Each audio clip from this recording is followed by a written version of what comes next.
we are all blessed here today to witness a great Vedic yagam, which is called Ishti. How do we call it? Ishti. In a normal and a loose term, it is called as yaga or yajna, but specifically we call it as Ishti. What does it mean? Ishtam is a desire. The one fulfills our Ishtam is called Ishti. So this is one such performance, Vedic performance called Ishti, to fulfill our desire, to make this place auspicious and to bless us all with good health, number one, and then we must be having some of our own desires too. What are our desires? How many desires each one of us have? We need a pen and paper. It doesn't matter. Whatever our desires, to make them successful, we need to surrender to the Lord, Lakshmi Narayana, and we perform some Vedic ritual to offer a kind of service at his lotus feet, which is called Ishti. So this is called Lakshmi Narayana Ishti.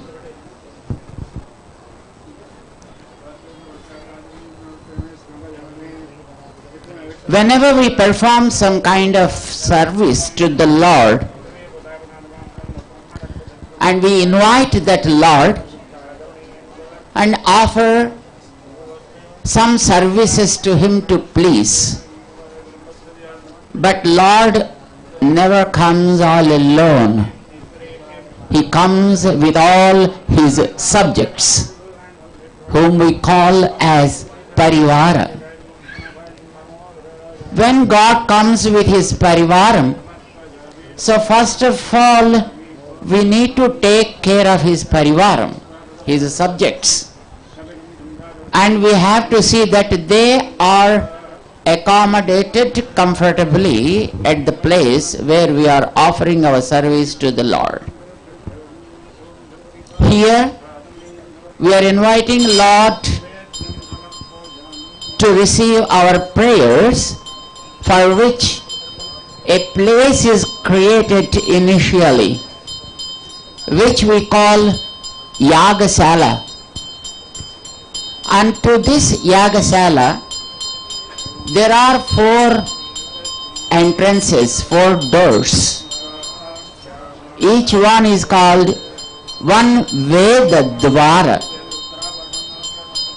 On the eastern side we have Rigveda Dvara, where if at all it is a long yagam, like 5 days or 7 days or 11 days or 12 days yagam, if at all we perform, then specific Vedas are chanted at those specific places. On the eastern side, it's recommended to have Rigveda chantings. So the eastern Dwaram is considered as Rigveda Dwaram. On the southern side, we have Yajurvedam chanted. How many Vedas we have? What are they? Rig Veda, Yajur Veda, Sama Veda and Atharva Veda. These are main basic divisions of Veda. Veda basically is a big mass of knowledge, but it has been divided into 4 major branches.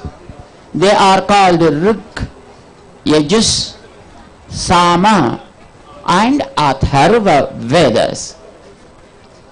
And then probably during the period of Veda Vyasa,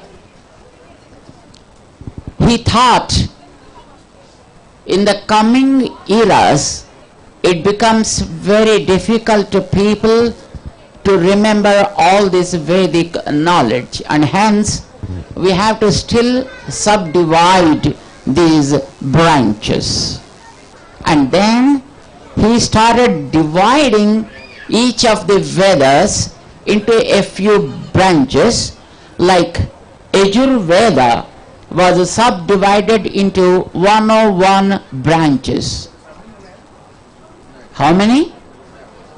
101 branches Yajur Veda. Sama Veda was divided into 1,000 branches.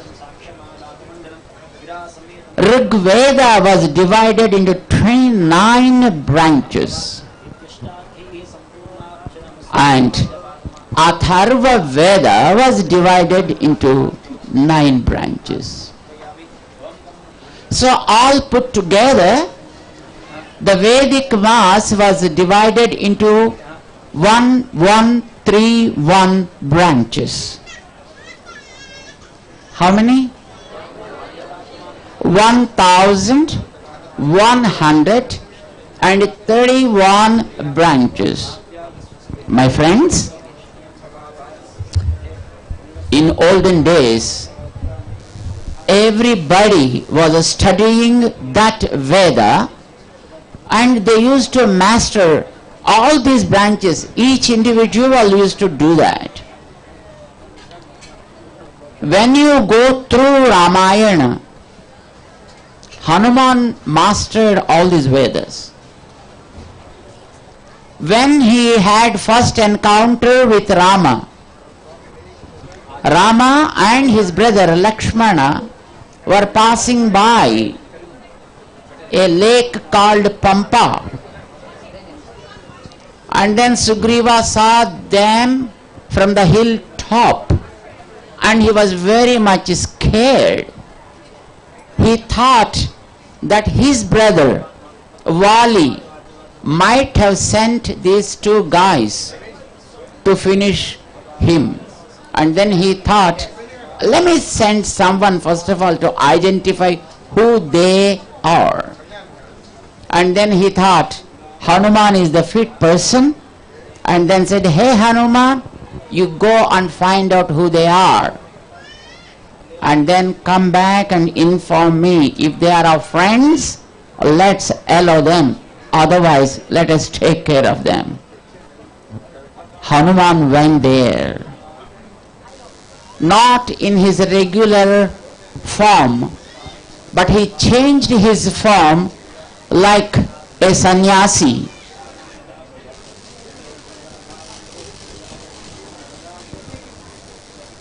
Is it okay?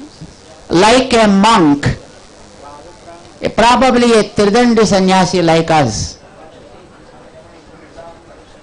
And then he went to see Rama. You know why? Because in those days, before sannyasi, nobody should speak lies. So, if he goes in the form of a sannyasi, those may not speak lie. And then they may speak who they really were. Then we can deal with them. So Hanuman went in the form of a sannyasi. But the moment he approached Rama, he was just not able to control himself he was so bewitched, by the beauty of Rama, and then just fall at his feet. A sannyasi is not supposed to do namaskara to anybody. He can do namaskara only to three people. Number one, to his guru. And number two, to his mother. And number three, to God. That's it. No namaskara to father. But namaskara should be done to the mother. Understand the greatness of a woman? Unfortunately today, women are fighting for equal rights. Yes. But the Vedic concept was such a greater one, it did not give equality to women, it gave supremacy to the woman.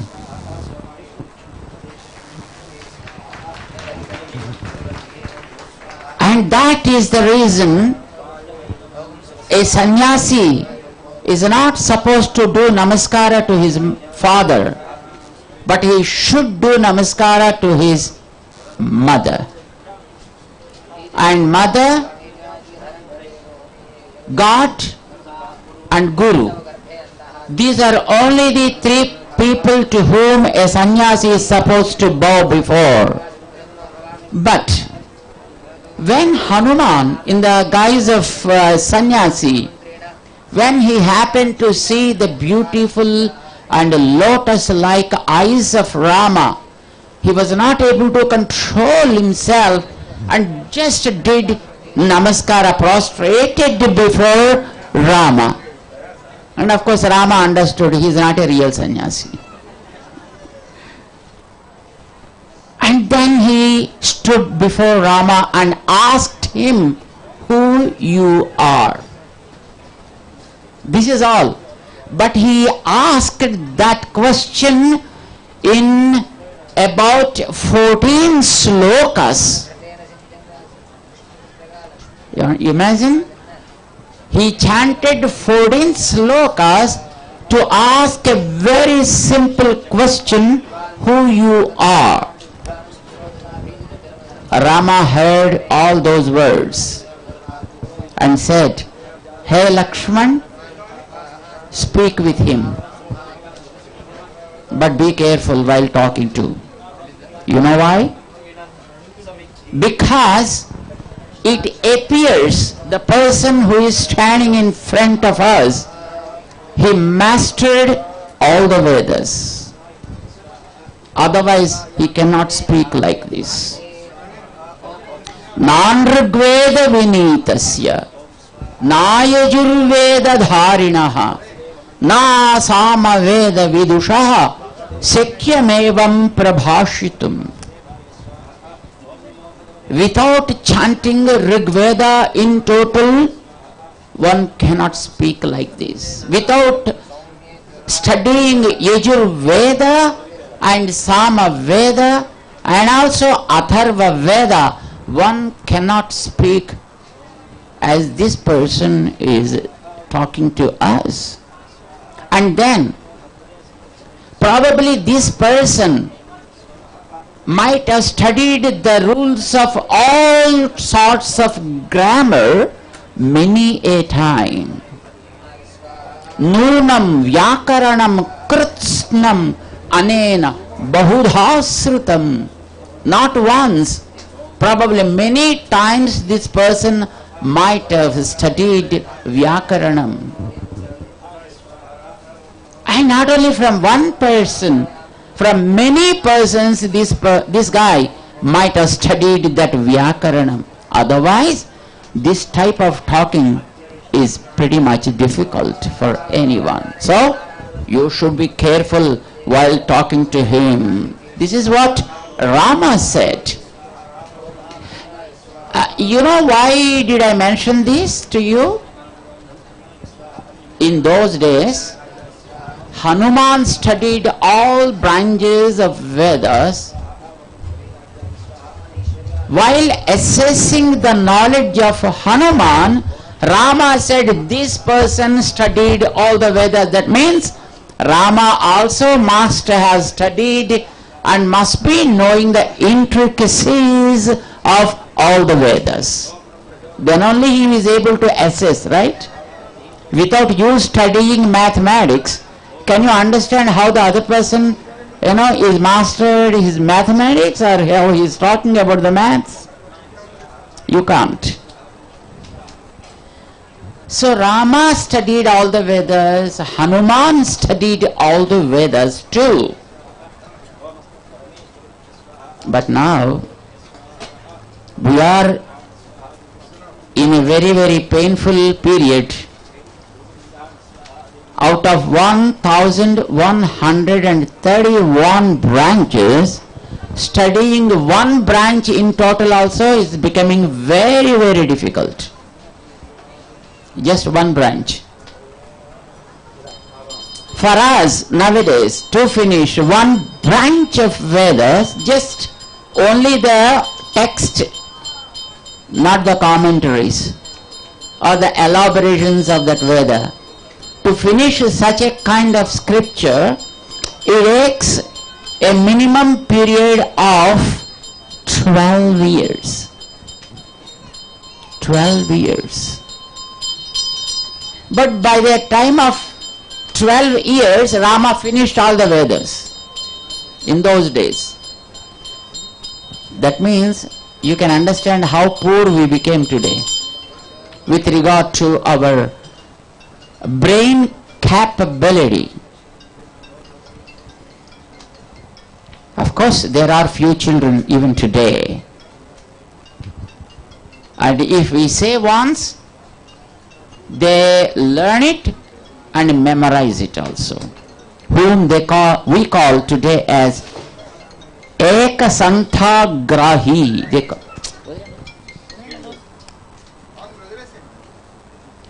They call them Ekasanthagrahi because the Vedic tradition is such: you speak once and that a disciple repeats it twice.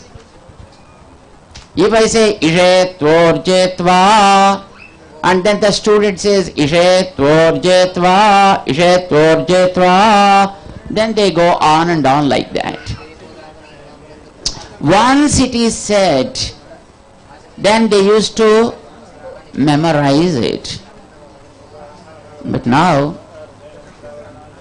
I think all of you know very well how many times you have to read one sloka to memorize. How many times it is needed for you to memorize one sloka? Can you tell me? If you memorize it for 5 times, are you able to just repeat it? 10 times? No? 100 times? Maybe. Maybe. Even we are not sure whether we are able to again reproduce it as it is or not. So we became pretty poor. In olden days, not just too old, during 95, 96, in those days, we used to remember many phone numbers. I am sure you too. But nowadays, do you know your phone number? Doubt. I call you, find out my number there in your phone. And that's what we say. And then they call us and we have to find their number. They don't remember their phone number, we neither remember our own phone number. Right? When we came first to West, then the addresses they used to remember very well. They used to say, come on, go this much distance, these many miles, and then there are 3 signals, cross first signal, second signal, at third signal take right, and then go another 5 miles, and then take the red signal left, This type of things they used to say initially. Then they started telling, come on, get a printout of the GPO. And now everything is gone. Just you put something on your car and then it directs you. And you simply follow that, not knowing where exactly it is taking you. So, earlier we used to use our own mind very well. But now, we very safely preserved our mind in the cell phones. And cell phone became our mind. Why we are mentioning this, my friends?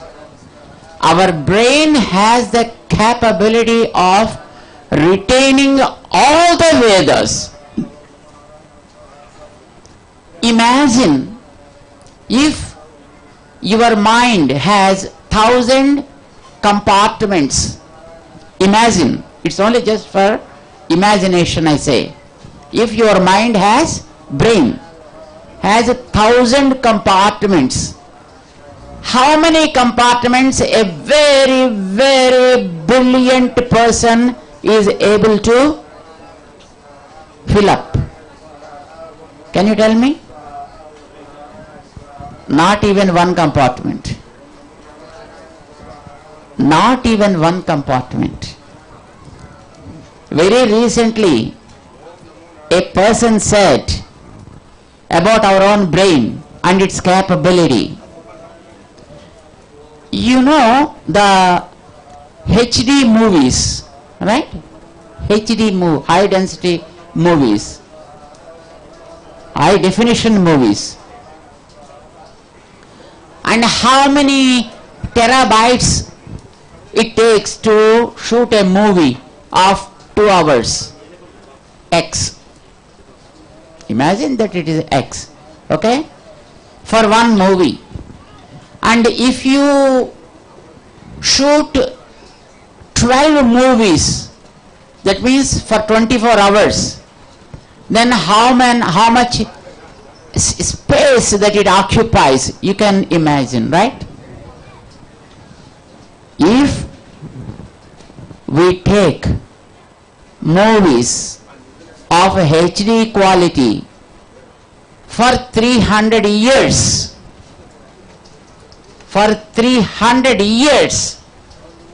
whatever the space that it occupies, one compartment of our brain is able to retain that much of content in it. You understand? That is capability of our mind. Now what are we doing? In a very systematic, planned manner, we are reducing it to the highest level possible. I'll tell you how. When we were young, we used to study the subjects with our Guruji, by name Pujya Sri Gopalacharya Swamy. We used to study the subjects with him. If we sit in the lesson morning at 6:30, after finishing our Sandhya Vandanam, he used to allow us to go for afternoon Sandhya Vandanam at 12 o'clock. Morning 6:30 to 12, no moving. One subject, all through 5.5 hours. And again after finishing the lunch, again he used to sit at 1:30. And then started teaching on and on and on. And then he used to leave us at 6 o'clock in the evening. Back used to catch, neck used to catch. But Guruji was not moving at all. He was just simply sitting and teaching the lesson with all safe. But we were not able to sit at all. Pain. Sometimes I change this leg, sometimes I change this leg. That's how we started our studies. But only one subject all through the day. And we used to read the lesson and understand. And now, how much time your period in the classroom? Can you tell me? Huh? 30. Oh, I thought it is 45 minutes. Still reduced. Okay, great. That is the way you are training. Initially it was for 1 hour a period, then it became 50 minutes a period, and then 40 minutes a period. Now my friend is telling it 30 minutes a period. That means you are able to focus on the subject only for 30 minutes. That is how you are training your mind. If 30 minutes is crossed, you won't be able to focus on that subject at all. You need to change the content. You need to change the subject. Otherwise, you become so restless. If coffee is not a drink, then however the person feels, thus you start feeling. The whole world becomes upside down.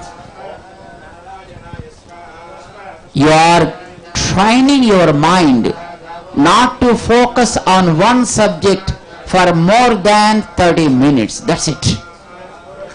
And now, when the Twitter and WhatsApp messages started coming, it's only 2 minutes. Beyond 2 minutes, if somebody starts speaking or showing something, you get bored. So from 30 minutes also, you are bringing your capability of the focus for 2 minutes only. Don't you think that it is a kind of destructing our own abilities? But in those days they used to study all the Vedas, my friends. Remember, the entire Veda, one branch of the whole Veda, which they call as Samhita part, and then Pada part, and then Krama part, and then Jata part, and then Ghana part. To finish all these type of exercises of just one branch without knowing the meaning of those words, only just to memorize the raw content, it takes 16 years of time. And if you want to know the meanings of those subjects also, you have to spare another 8 years minimum. 24 years of the time for just one branch. If the person is really committed and really dedicated, then only the 24 years of time is okay for one branch. And such branches were 1131. All those they used to learn, they used to memorize those days. That is the Veda. Ocean of knowledge. It's an ocean of knowledge. And here on the eastern side, they have to chant the Rig Veda. On the southern side, they have to chant the Yajur Veda, just one branch of Yajur Veda, out of 101, one branch. And on the western side, they have to chant Sama Veda, out of 1000 branches, just one branch only. Whereas on the northern side, they are supposed to chant Atharva Veda. Out of 9 branches, one branch they chant there. These 4 entrances, all the 4 dwaras, are created for that purpose. And then they invite certain devatas at each of these dwaras. On the eastern side they invite Indra, and then on the southern side they invite Yamraj. Yamraj. Why is Swamiji Yamaraj here? Do you know who was the Yamaraj? Huh? Who is Yamaraj? God of death. God of death. Why he should be here with us now when we are doing an auspicious state? Because if he also becomes a guest here with us, he won't take anybody from here. Because he keeps himself busy here with us, right? So then he won't cause any kind of disturbance to any person who is participating here. So he should be here. And on the western side they invite Varuna. And on the northern side they invite Kubera. Who is Kubera? The finance minister of Devatas.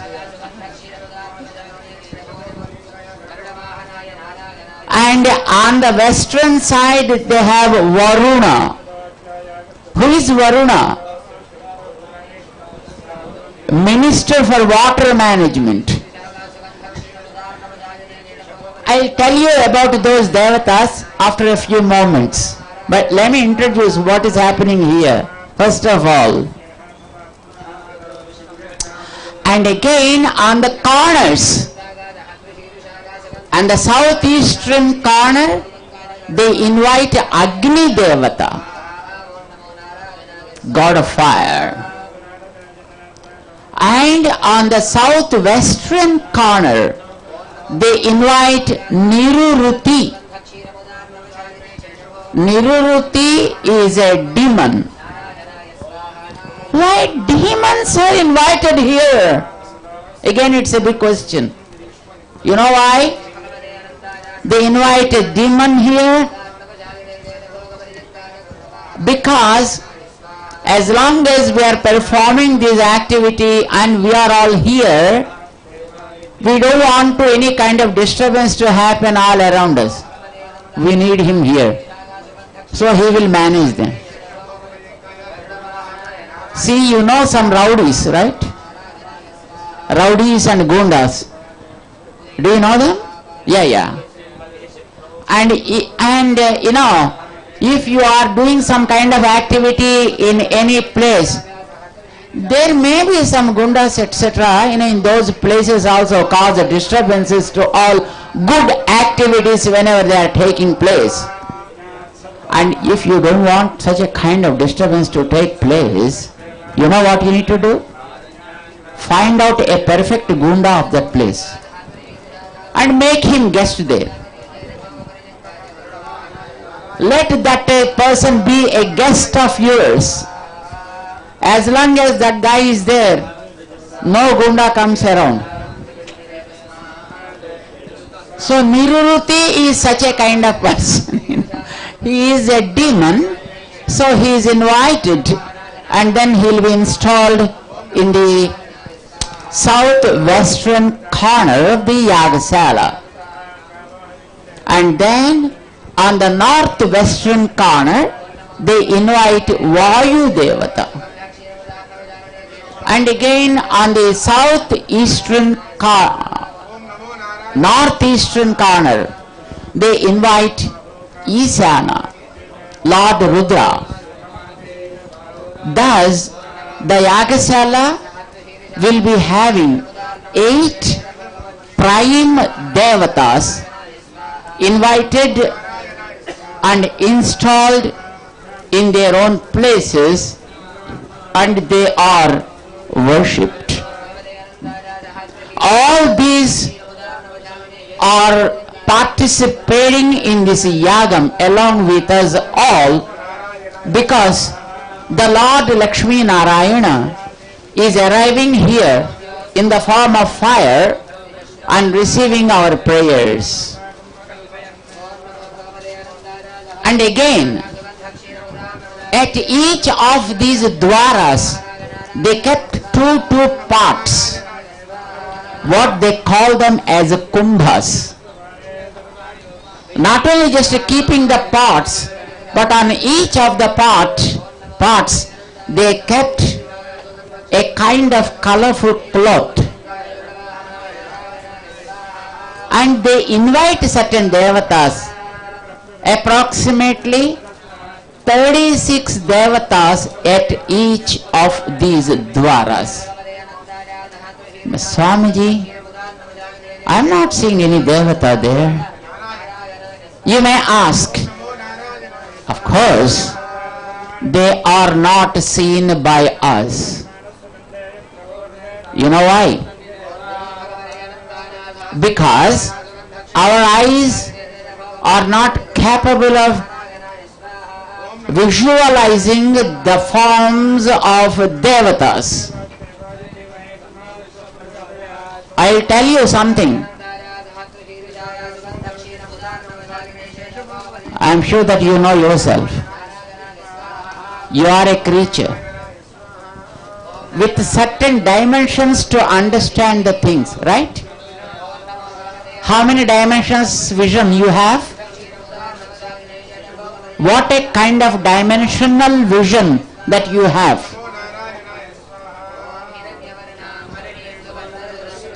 One dimension, or two dimensions, or three dimensions? Three dimensions. Above. Great. So you have three-dimensional vision, right? What about dogs, etc., animals?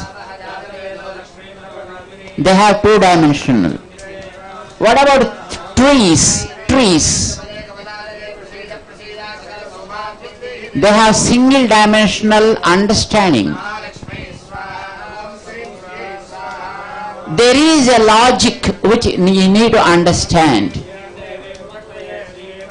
Two-dimensional creatures can understand something about creatures which have lower dimensional vision, not higher dimensional vision. They cannot know much about three-dimensional creatures. And three-dimensional creatures like you can understand something about the lower dimensional creatures like two-dimensional and single-dimensional visionary creatures. You cannot understand something about four-dimensional creatures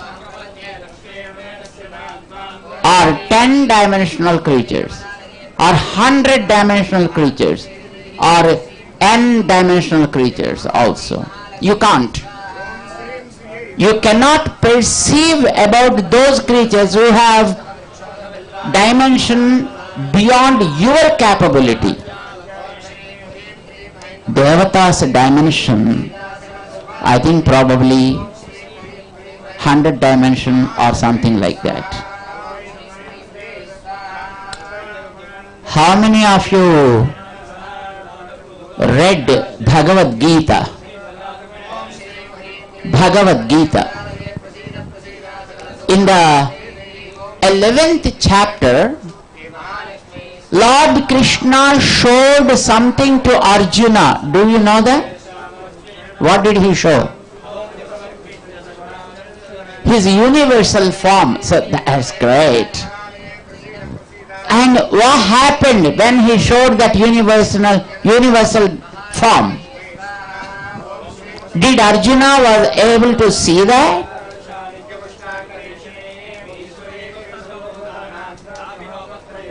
Was Arjuna able to see that? What happened then? He started crying. He was so scared. Hey Krishna, what is this you are showing me? Nantam nachadihi nacha madhyam. I am not able to see where it began and where it is ending and where it is going. I have absolutely no idea where I am. I feel like, just lost everything, and I am not able to stand on my own. Please save me, Krishna. Don't show this universal form to me. I don't know what I am doing. Please withdraw this in total and show me the past form which I am acquainted with. Please don't show me Tenaiva Rupena Chaturbhujena. Show me that form which I was always used to see. Please. When Arjuna was taken into multi-dimensional form of the Lord, and he was not able to understand anything of that, and he was not able to find where it began and where it is ended and how it is there, everything beyond his capability. That's it. You know why did he show that? For us to understand that anything beyond our dimension that works around us, we are not able to know about it. We are not able to understand that. We are not able to see that. We cannot experience any kind of thing of that. Nature is like that. Forget about God. Even the nature is like that. That means nature is also more powerful than us. We are having only three-dimensional vision, but nature's vision is still multi-dimensional, and Devata's dimension is still beyond, and God's dimension, we don't know how much it is. That is the reason, in spite of inviting Devatas here at each of these doors, we won't be able to perceive them. We won't be able to see them at all. We won't be able to feel their presence with us. Feeling the presence also is not possible. I'll tell you how. You have ears, right? You are able to hear. My voice you are hearing, right? What is the capability of your ear?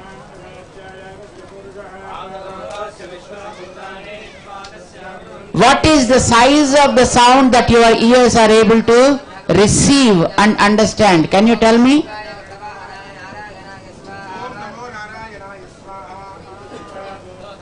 $20,000. Beyond 5 decibels. Lower than the 5 decibels, we won't be able to hear the sound. The sound is there. And beyond 20 decibels, we won't be able to hear that. Only whatever the sound is there between 5 to 20, your ears are able to hear.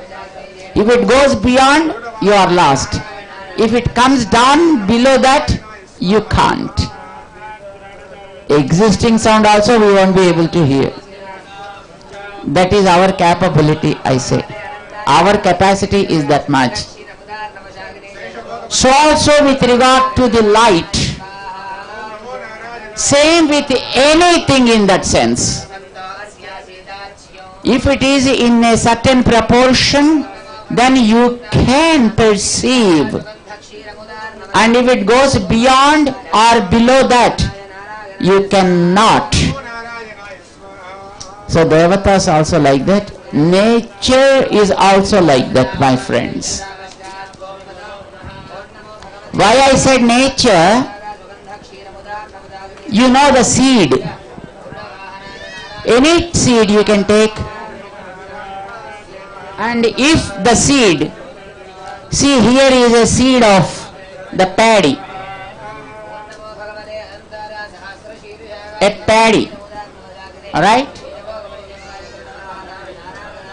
See the power of the nature. In this seed, there are trillions and jillions of seeds existing. Do you know that? Can you see them? Here are so many colors. Here are so many tastes. And billions and millions of things are there in this. But you can't see anything. Even you cut it cross, you cannot see anything. You make it powder, you can't see anything. But if you put it in the ground, then also it won't grow. But when you touch it with water, then you start understanding something greatness of that seed. Then something comes out of that, a root and a shoot. And then some green colored stuff starts growing. And then after growing a little bit, then you can see another colorful flowers in that. And then nice fragrance and beautiful and delicious taste. How many things you can see that when it starts growing? And when it grew, from each of these, you can get a minimum of 700 seeds will come. Out of them, if you take one, it gives another again 700. Each, I am talking about each. 700 into 700, how much? That is in one plant. And how many plants come out of this? From the seed. That much of capability this small seed contains. That is the power of the nature. How does it pushes all those things into this? You don't know. We see only how it is coming out, but we don't know how it is inserting everything into that. The power of the nature is such. So nature has so much power, God has so much power, and we only experience that. We cannot give logic to everything that nature does to us. So our eyes also are very, very limited power. That is the reason we can't see all the devatas at all. So remember, there are approximately 36 devatas at each dwaram. All the 4 dwaras, they have devatas. And they have invited them all devatas into those respective places. And then after doing services to them, that means after satisfying them, then they invited the Lord into this Homa Kunda, what we call as the altar. Whatever you are able to see is only the fire. And then behind that, of course, there are deities. And next to the deities, they have a kalasam in between, surrounded by 8 kalasas. There is water. Into that also they invite devatas. And they offer the service. They did it already. That is called Kumbha. And into Kumbha, they invite Lord and offer services to Him, who appears there in the form of water and receives the prayers. And again in the altar, they invite God in the form of fire, and then they offer the services.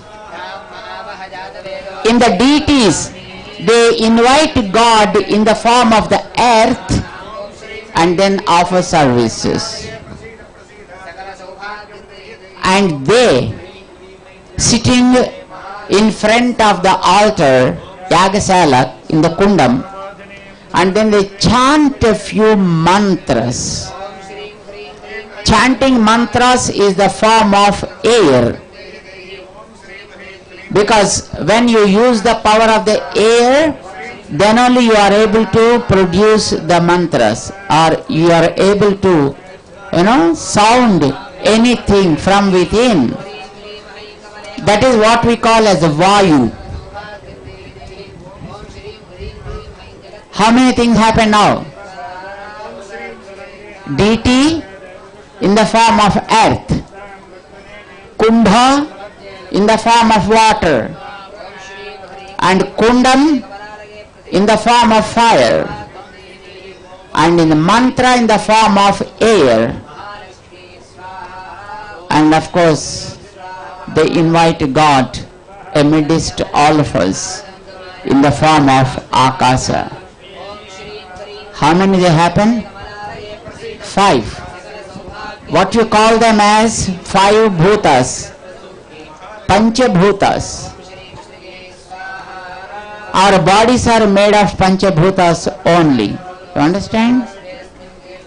Whatever you are seeing is nothing but the earth, matti. తెలియక కొంతమంది అంటారు, ఒరే మట్టి బుర్ర రా నీది అని. బుర్రే కాదని, బాడీ అంతా మట్టే. తెలియక పాపాడు బుర్ర ఒక్కటే అంటాడు వాడు. The whole body is made of earth, and there is water substance in the body which makes the body flexible. Without water, there is no kind of flexibility in the body at all. And of course there is a fire in the body itself, and because of that fire only you are able to eat and drink again and again. Otherwise you say no, because there is a fire burning constantly. Whatever just you are dropping into this furnace, that gets digested, and again you say, hey, come on, give me another plate. So far, how many tons of food you have consumed? Did you count ever? At least count now.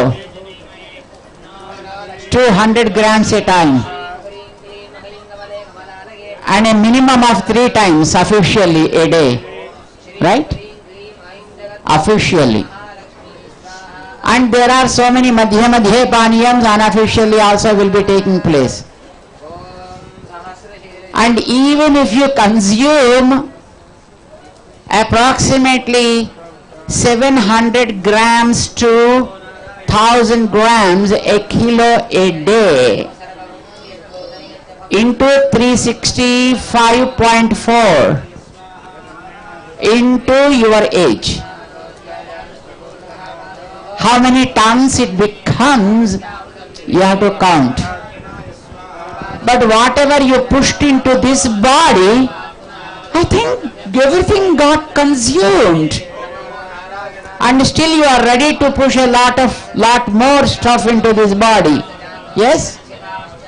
After some time you have to see, time for lunch. And again you start, just sending something into the body. And who is the one digesting all this stuff? Is called fire. That is fire inside the stomach. As long as that fire is there, your relatives keep this body here in the room.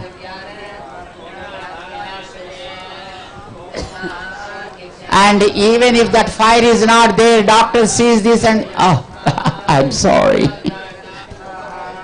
Simply doctor says cover it and take it out. It, not he nor she. This becomes it object. It becomes a corpse and gone. So there is fire, and obviously you understand there is air also, because constantly you are breathing in and out. As long as this is happening, there is air, of course. So air is there, and you are able to breathe in because there is place called akasha.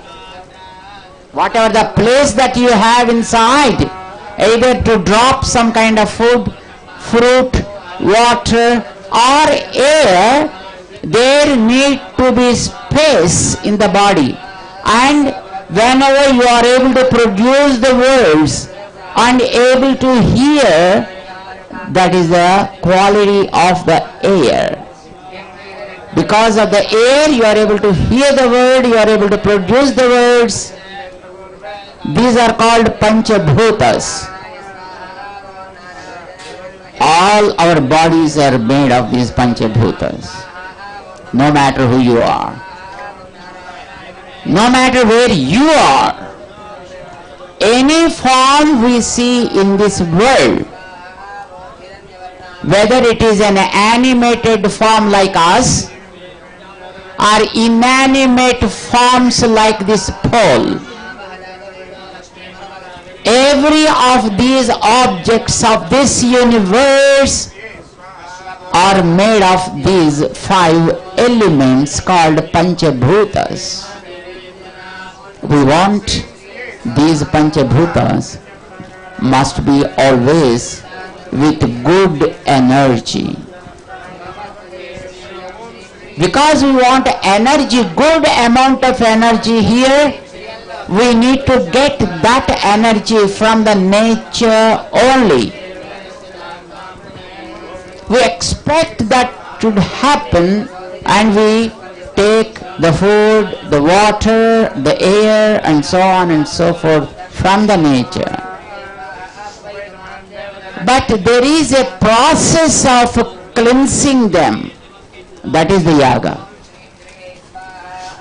So 5 bhutas are invited here, and again they have been energized,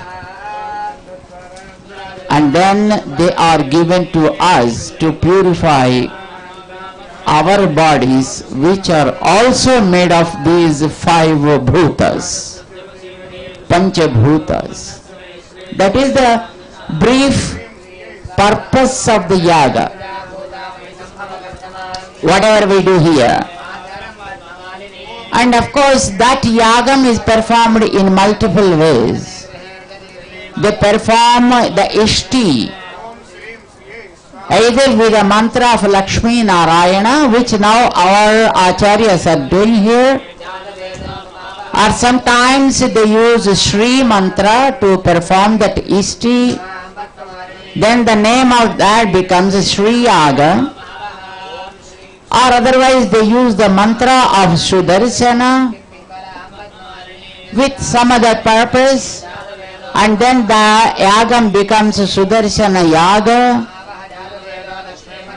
Sometimes they use it for some other purpose to aggravate some kind of aspect of the body, and then they call it the Chandi or Durga or whatever it is. So whichever is your desire, to fulfill that desire you need to choose one specific mantra, and you have to perform the havan here, and that activity becomes renowned with that specific mantra of the devata. And again here they perform this yagam at 3 levels. Not only yagam, anything that they use here, whether they use a twig or a piece of stick or ghee or any kind of lentils, or even the thread which is now given to the Yajamans. You know, you are the Yajamans, many of you are Yajamans here, you know, responsible in making this happen. And for you, the Yajamans, our Acharyas have given you some yellow colored thread, isn't it? And you have taken that to your hand also, what they call as a kankana. What do they call it? Kankanam. And it's a small piece of thread only, soaked with probably the turmeric powder. But it is called Kankanam. Even they also will have 3 levels of Aradhana. For everything, they do 3 levels of Aradhana. I'll tell you what it is. Whatever you see here in the form of the fire that's burning here is called fire only. Right? And they call it Agni. Agni. Because it burns upside. Never it burns downward. Have you ever seen that fire is burning downward? I don't think that anybody did so. The name of that element became Agni because it takes everything up only. Whatever you drop into that, the energy of that object after burning, it takes up only. So agram nayati. Agram nayati. It takes up. So the name of that element became Agni. And whatever you see here is Agni, the fire. And for any object in this universe, there is a kind of energy in that by which you call that with specific name.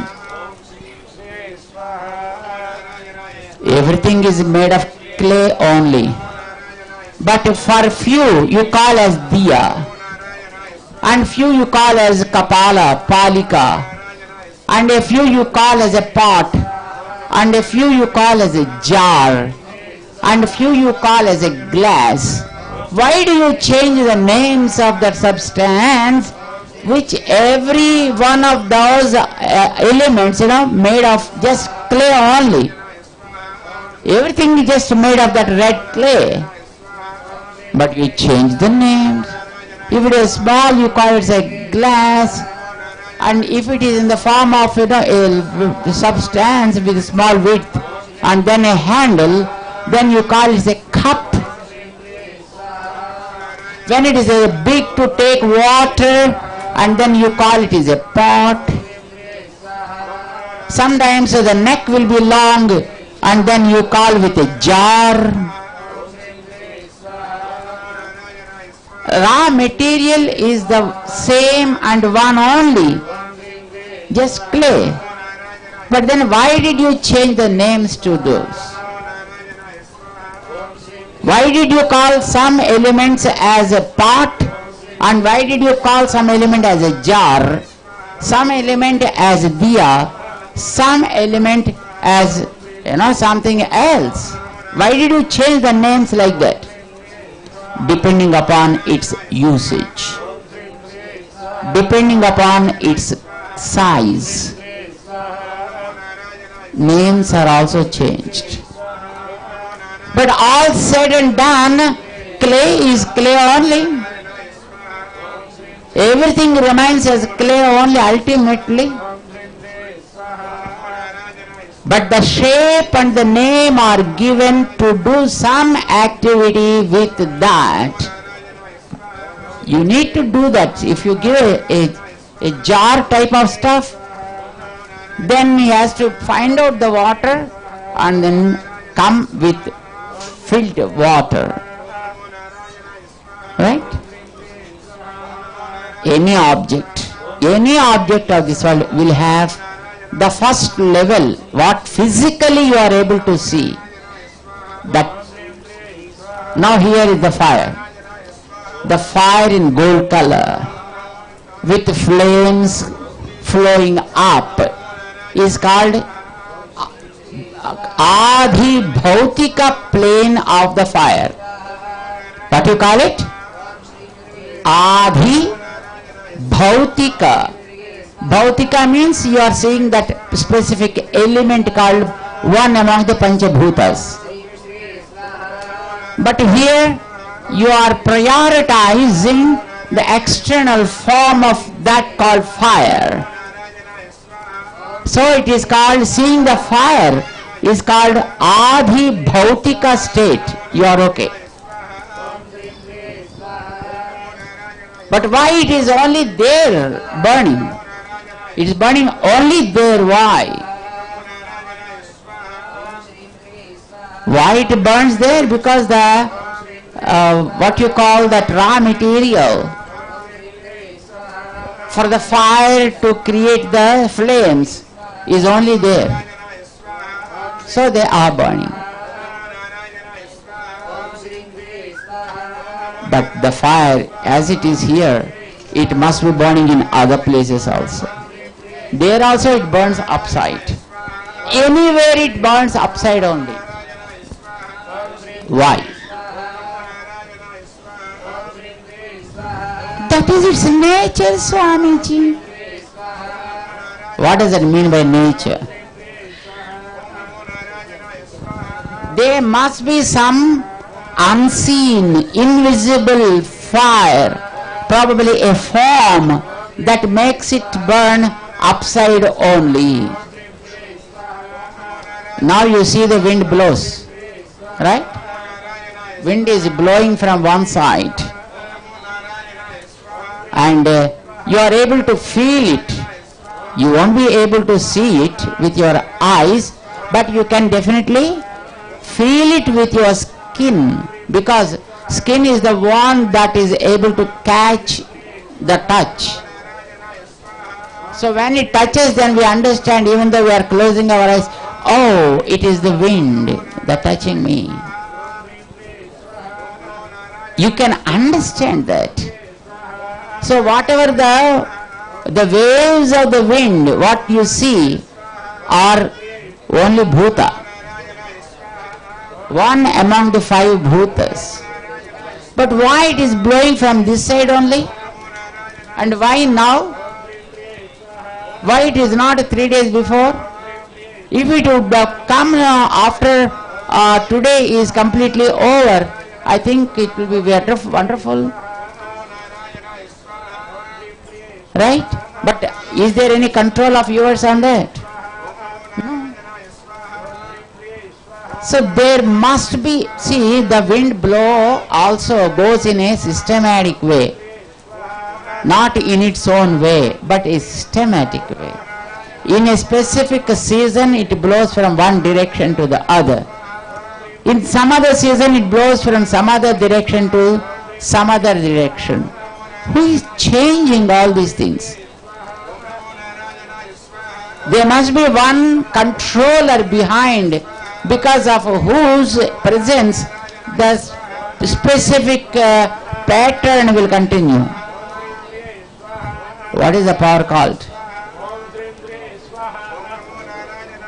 Devata. Agni Devata. How do you call it? Agni Devata. Vayu Devata. It is the wind probably blowing in a specific way. There is some controller which probably we cannot see with our eyes. But there must be some kind of power, because of which it flows in a specific way. In a season, from one direction to the other. In other season, from one direction to the other. And whenever it blows, it flows with certain characteristics also. With a few characteristics. And then who is the one carrying all the time? We cannot see that person except in the movies. Because in the movies they show devatas, Dalaga, just holding the golden ornaments and jewelry and silk cloths and constantly moving across the clouds and stuff like that. But who are they, we don't know. Or will they be like that also, we don't know. But in movies they show so. Devatas we call them. Devata. That means a power of that wind that constantly takes care of those waves, or sometimes it never blow. Then we get suffocated. Oh my God, how difficult it is. We keep some fan or stuff like that and we try to again start breathing. Even without also there is air. But for your requirement you wanted it should blow in more volume. Whatever the power that controls from behind is called a Deva. And that Deva behind the Vayu is Vayu Devata. Vayu Devata. Right? And here in the fire, so also there will be one unseen power that makes it to blow and to glow also. That is called Agni Devata. Same with water, Vayu, Jala, Devata. For everything, for every aspect, the physical form is what you can see, but the inner energy with which it gains that specific name is called Devata. So that is called Adi Daivika level. The seeing the fire and understanding his ability is called Adi Bhautika form. And inner power called Adi Daivika form. But for all of them, there is some supreme controller whom people call as God. Reaching to that extent is called Adi Atmika power or abode. 3 levels. In the kankanam that is given to you, the thread that is given to you, the thread is Adi Bhautikam. And into that thread they invite some form of God. So keeping or chanting that name is number 2. And if we see, and if we understand, and if we adopt, then the inner one is awakened. And that inner one, keeping these two under control, is called Adi Atmika. Adhyatmika. So, any object, the fire is also like that, water is also like that, deities are also like that, you and I also are like that. That is why they sprinkle the water on all of us, and sanctify us. Adi Bhautika, Adi Daivika, Adi Atmika levels are observed to do the real yagam. And they invited all the devatas with their parivarams. They kept them ready to receive, Lord receiving the havan, whatever the offerings that they are making into the fire. So this is called yaga, yajna. Usually we think that yajna means only this, creating an altar, creating fire and do something and then pour a little bit, a bucket full of water on that and that's it. As a matter of fact, that doesn't become the real aradhana. Understand? The real aradhana should happen here. Here means what? The bhavana. What we call it? Bhavana. Our bhavana, our thought process should be perfectly aligned with what we are seeing here. See a kundam here, something is burning in that and a person is holding a stick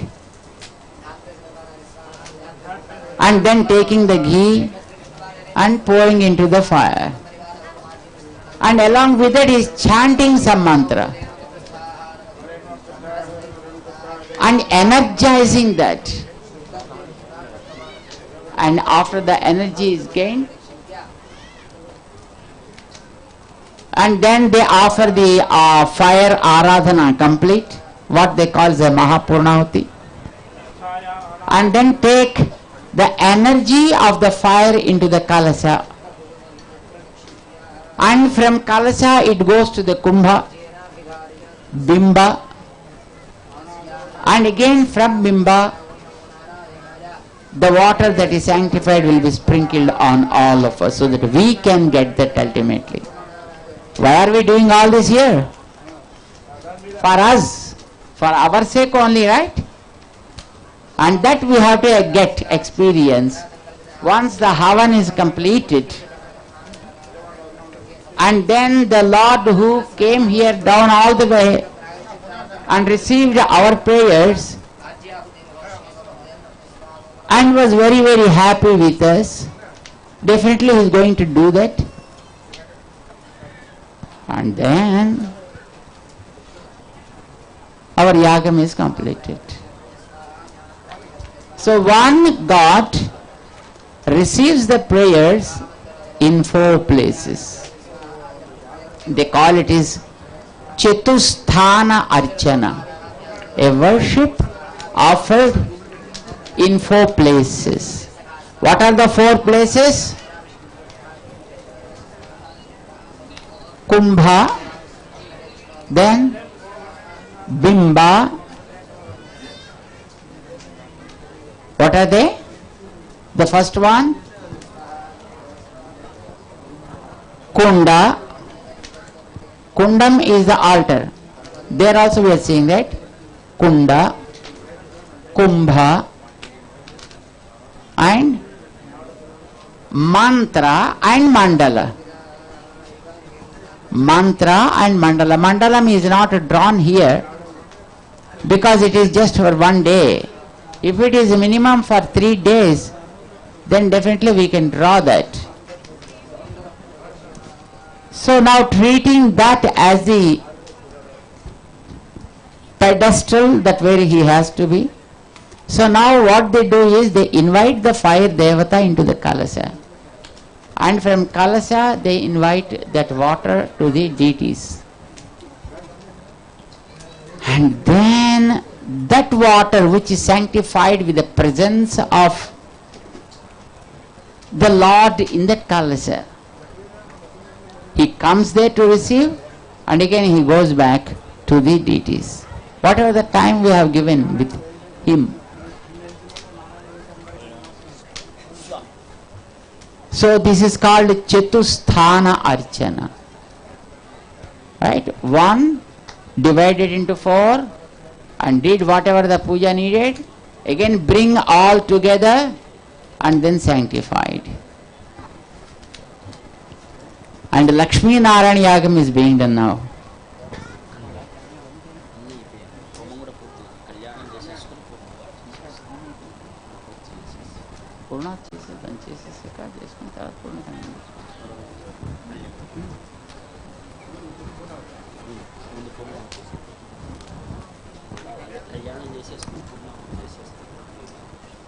Okay. Okay.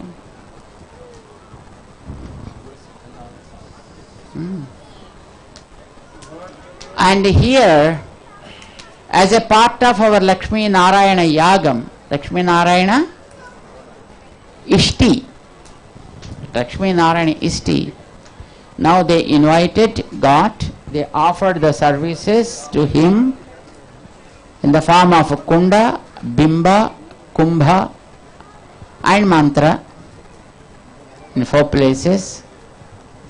And now the Lord who is invited here in the form of Lakshmi and Narayana, for them the Shanti Kalyanam is offered. The Havan is completed now. Now they have to offer the Mahapurnahuti. But before that, they are offering the Shanti Kalyanam, what we call, to the Lord. And finishing that, then we offer the Purnahuti, we do the Parikramana, and then they give the Yajna Prasadam to you all.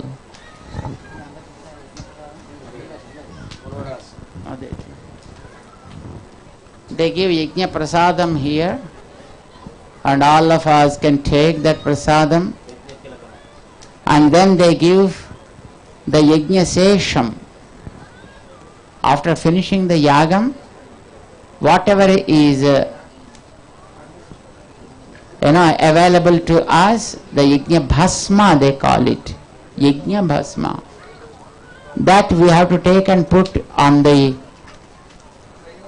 tilakam that we have, and then we go for Mahaprasadam.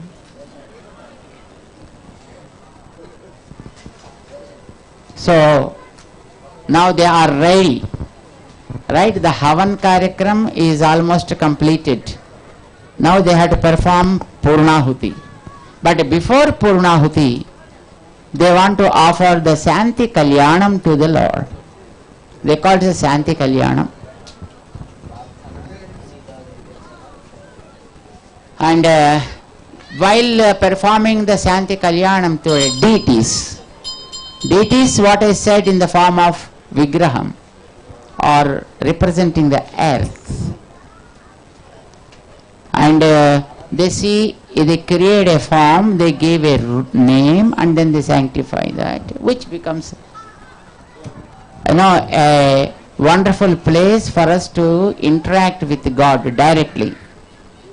Though He is all pervasive, but we won't be able to see Him everywhere, right? But from there we can immediately connect ourselves at all. It is God. I think that is more important. Connecting our hearts is very, very important. Are we able to just connect ourselves to Him? Then we can sanctify the earth of this body. Take that water, you can cleanse the water in this body. And again you can take the prasadam from the fire, and the fire inside will become energized. And so chant the slokas also, whatever they said. Then the air of this body gets purified. We are doing that yagam not just because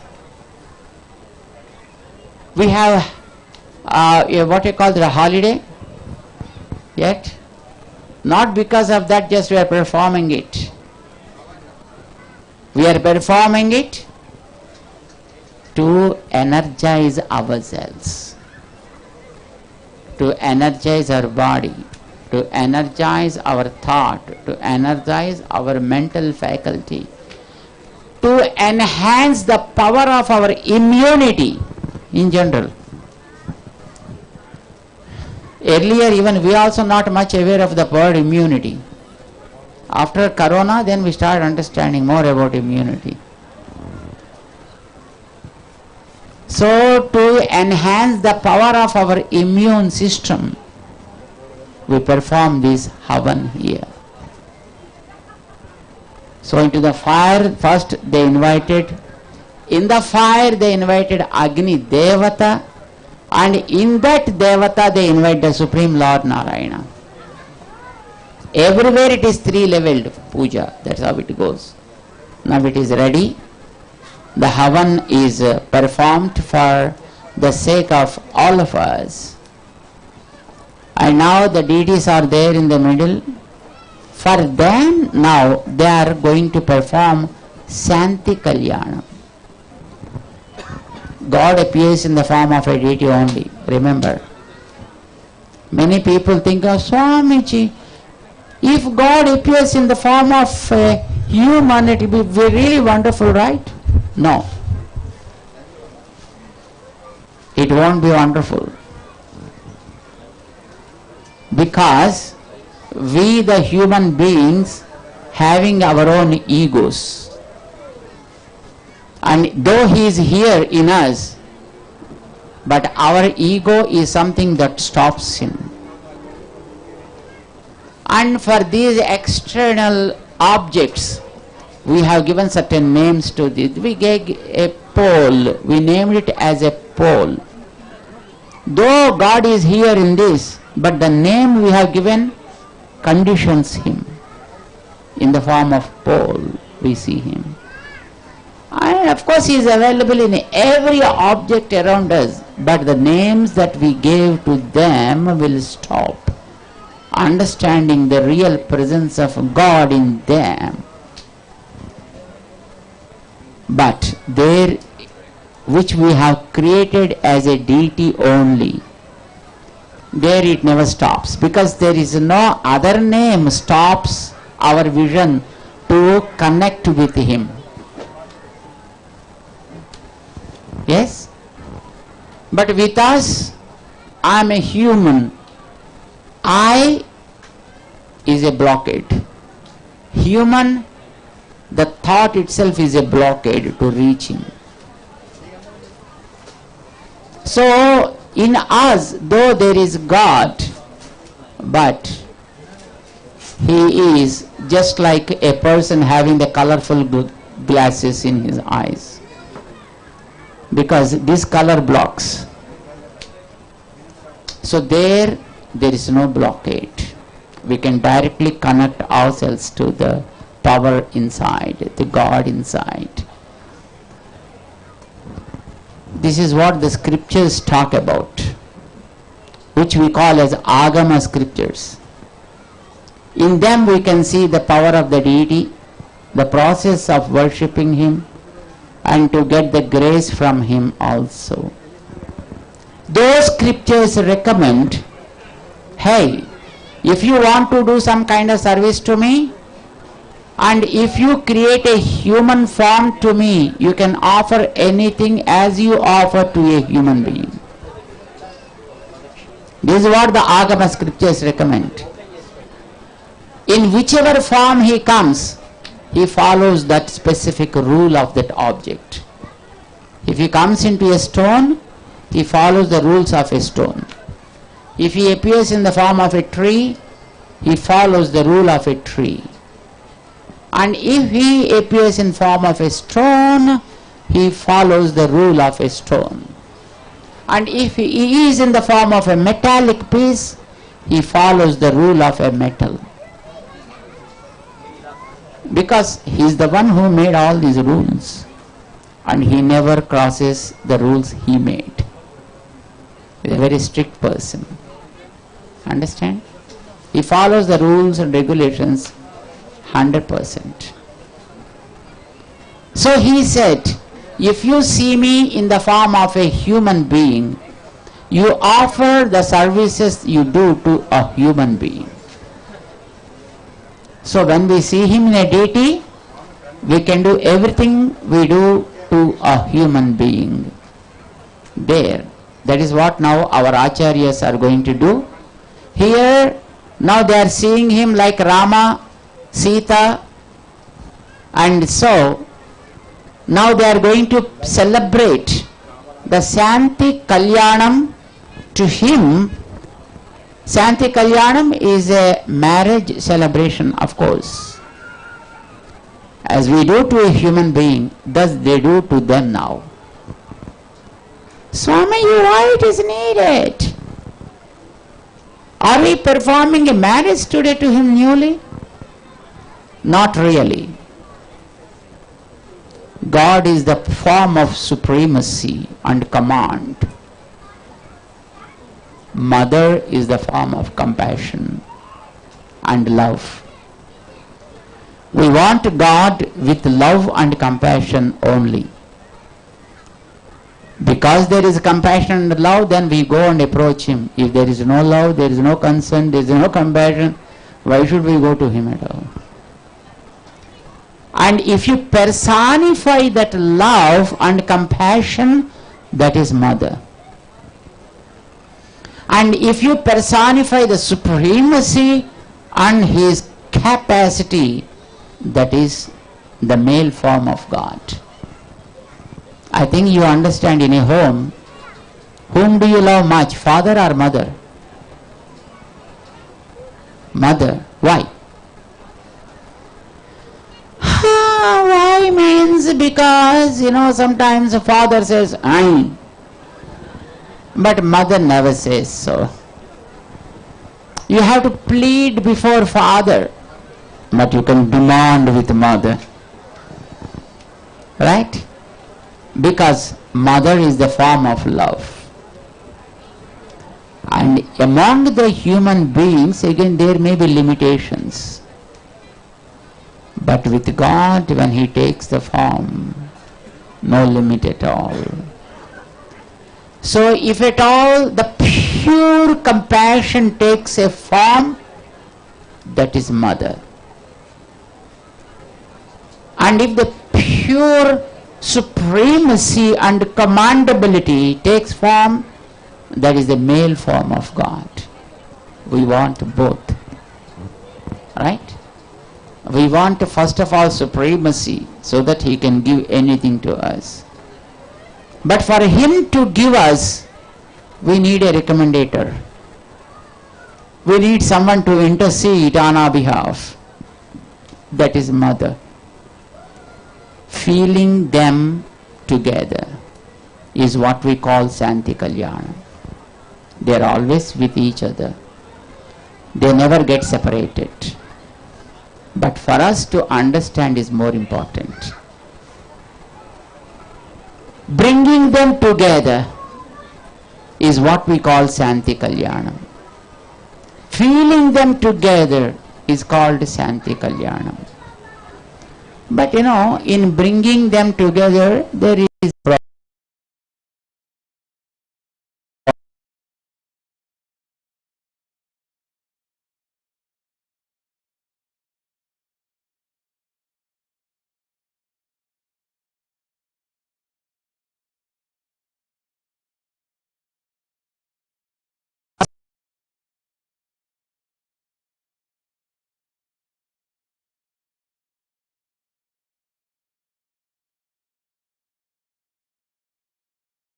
and however they chant, and sometimes make to the enjoyer of the whole thing, the whole warmth of his grace, right?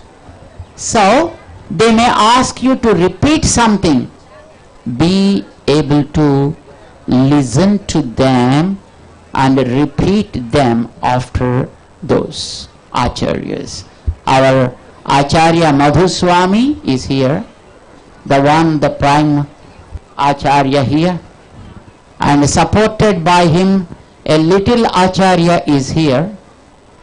Of course he is not seen more often, but he's because a very short Acharya, but very very powerful Acharya. And in Telugu there is a word called Sim Mirapakailu.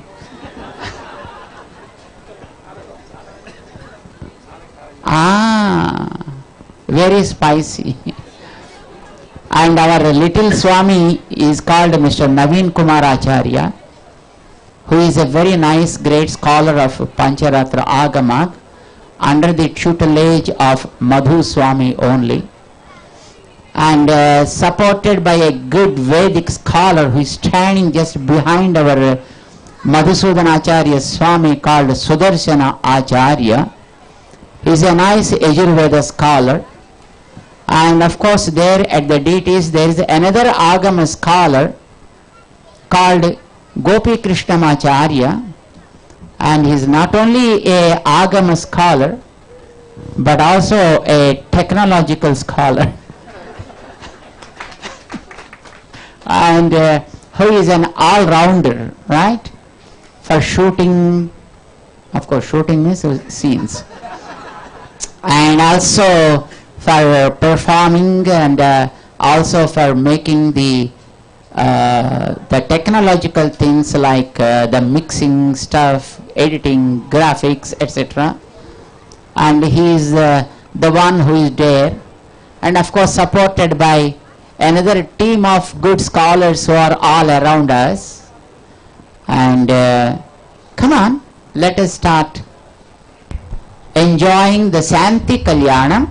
It might take approximately 20 to 25 minutes time, and after that the Mahapurnahuti will be conducted, and after the Mahapurnahuti we will take Tirtham.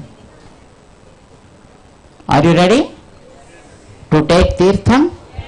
And to take Tirtham, of course, they organize in front of this Yagasala in 2 rows, this side and that side, and you can come in 4 ways. One side 3, another side 3 or 4 rows, and you can come and take the Tirtham, and let us all take Tirtham, and then Mahaprasadam, right? Which is the ultimate goal of everything. Come on, let us request our Acharyas to start the Santi Kalyana Mahotsavam. Om Adhokhyate Sitaya Panigrahanamuttamam Sarva Kalyana Jananam Sarva Shatru Nivaranam Ayurvruddhikaram Runam Putra Shri Kirti Vardhanam Udvaha Divase Prapte Muhurte Deshikottamaha Prithagdevasya Devyasya Badhuniyat Karma Gautukam. बोल राजा रामचंद्र महाराज की, सीता माई की। पूर्वोक्त देवंगन विशेषण विशिष्टायाम अस्याम शुभतिथौ अस्य श्री भगवतो देवदेवोत्तमस्य श्रीमदखिलाण्डकोटि ब्रह्माण्ड नायकस्य देवदेवस्य जगत्कुटुम्बिनः जगद्रक्षणार्थमवतीर्णस्य श्री सीतादेव्याः सह श्रीरामचन्द्रस्वामिनः पानिग्रहण कल्याण महोत्सवाधिकार योग्यता सिद्ध्यर्थम् आदौ कौतुकधारणाख्य कर्म करिष्ये इति संकल्प्य गोविन्द ओम विश्वेत्ताते सवाने शुक्रवाच्याय जगर्धामघवन्निन्द्रसुन्मते पारावतयत्पूरुषम्भृतं वस्वभावृनो शरभाय ऋषिबन्धवे ओम बृहत्सामक्षत्रवर्धवृष्टियन् दृष्टभोजशुभिदमुग्रमीडम् इन्द्रस्तोमेन पञ्चदशेन मध्यमिदं वातेन सगरेण रक्षा रक्षाबन्धन मुहूर्तस्तु मुहूर्तो अस्तु तथास्तु।